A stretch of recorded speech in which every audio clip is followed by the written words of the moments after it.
Book summary: The Doll's House by Natasha Boydell, 2025. Psychological thriller. Overview: In The Doll's House, Natasha Boydell delivers chilling psychological thriller about identity theft, obsession, and the terrifying power of mimicry. Seemingly innocent real estate transaction marks the beginning of slow burn descent into paranoia for one woman whose dream home quickly becomes her worst nightmare. As the lines between admiration and possession blur, the novel spirals into heart-tracing exploration of female rivalry, domestic unease, psychological manipulation. Part 1. A New Beginning.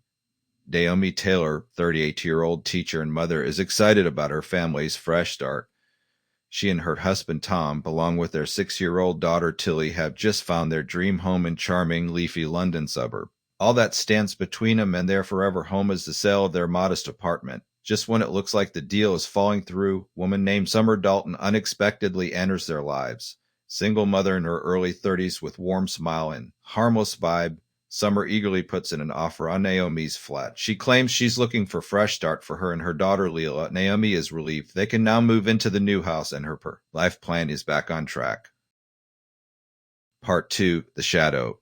At first, Naomi sees Summer as blessing, but shortly after they move, things begin to feel off. Summer begins appearing unexpectedly outside the school, at the supermarket, even near Naomi's new home. She insists it's all coincidence. Naomi brushes it off until Summer enrolls Leela in Tilly's school and in the same class. Soon, Summer shows up at the school gates wearing a coat identical to Naomi's, and Naomi sees her at a party with Naomi's friends. She's inserted herself into Naomi's life, subtly yet unmistakably. Worse still, Summer seems to mirror Naomi's social media posts. From outfits to interior decor, Naomi's confusion turns to dread when she visits Summer's flat, the apartment Naomi once owned, and sees a meticulously crafted doll's house, miniature replica of Naomi's new home. The unsettling detail, even the layout of the doll's house, matches chain Naomi hasn't shared publicly. Part 3. Is it all in her head? As Naomi's sense of security erodes, her attempts to share her fears with Tom are met with skepticism. He accuses her of overreacting, maybe even projecting due to post-move stress. Naomi begins questioning her own sanity. Is Summer really copying her, or is she reading too much into small details? But things continue to escalate. Summer buys the same dining table Naomi picked. She's spotted chatting up Naomi's boss at the school. Tilly begins having nightmares, claiming that another mummy is trying to take her place. Naomi's grip on reality begins to slip. Is this all some elaborate gaslighting scheme, or is she truly becoming unhinged? Breakthrough comes when Naomi accesses Summer's social media under a fake account. There she finds unsettling photos. Summer wearing Naomi's favorite dress style before they met, references to other women similarly styled, and one haunting comment under a picture of Naomi's old flat. Back to where it all began. Part 4. History of Obsession.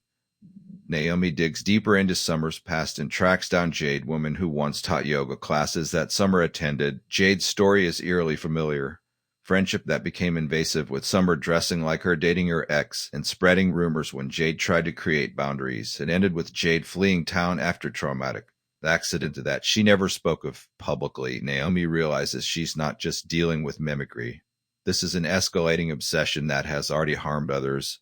She decides to confide in her friend Alice, who encourages her to go to the police. But without evidence of criminal intent, Naomi is brushed off. Even Tom continues to dismiss her, now openly wondering if Naomi is suffering from delusions. Alone and desperate, Naomi begins to monitor Summer. She's pushed to the edge when she discovers that Summer has placed hidden camera facing Naomi's home disguised as birdhouse in the shared garden space. Now it's undeniable.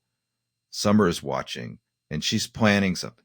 Part 5. The Breaking Point. After confronting Summer and receiving only passive-aggressive denial, Naomi takes matters into her own hands. She sets up sting operation with Alice's help, using voice recordings and staged interactions to bait Summer into revealing her intentions. The most shocking moment comes when Naomi finds journal in Summer's handbag, left unattended at coffee shop. In it, Summer has outlined Naomi's life in disturbing, possessive language. Naomi is too careful with what she has. She doesn't deserve it. I'll do it better. Be the better mother, better wife, better everything.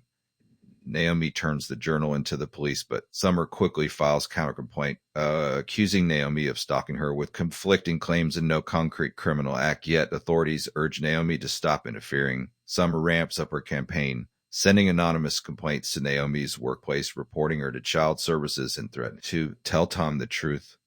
Though Naomi has no idea what she means, Tom begins sleeping in the guest room. Naomi's life is coming apart. Part 6. Doll's House No More. The climax erupts when Naomi returns home after picking Tilly up from sleepover and finds Summer inside her house. She claims she was just checking in after Naomi's phone went unanswered. The doll's house is now sitting on Naomi's living room table. This is the breaking point. Naomi grabs her phone and calls the police, finally getting restraining order put in place. Summer is taken in for psychiatric evaluation. Her home is searched. There, the police find dozens of journals, each tracking different women Summer has attempted to emulate or replace. Among the journals is a list titled Life Goals, with Naomi's name circled at the top and the words Take It All written in red ink. Epilogue. House restored. Months later, Naomi and Tom are in couples therapy, slowly piecing their marriage back together. Tilly sleeps soundly again. The doll's house was burned, an act of release witnessed by Alice and Naomi one misty Sunday morning.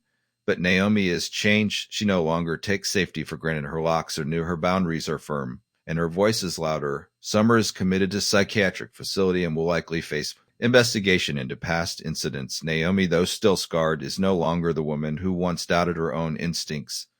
She's reclaimed her life, her home, and most importantly, her sense of self.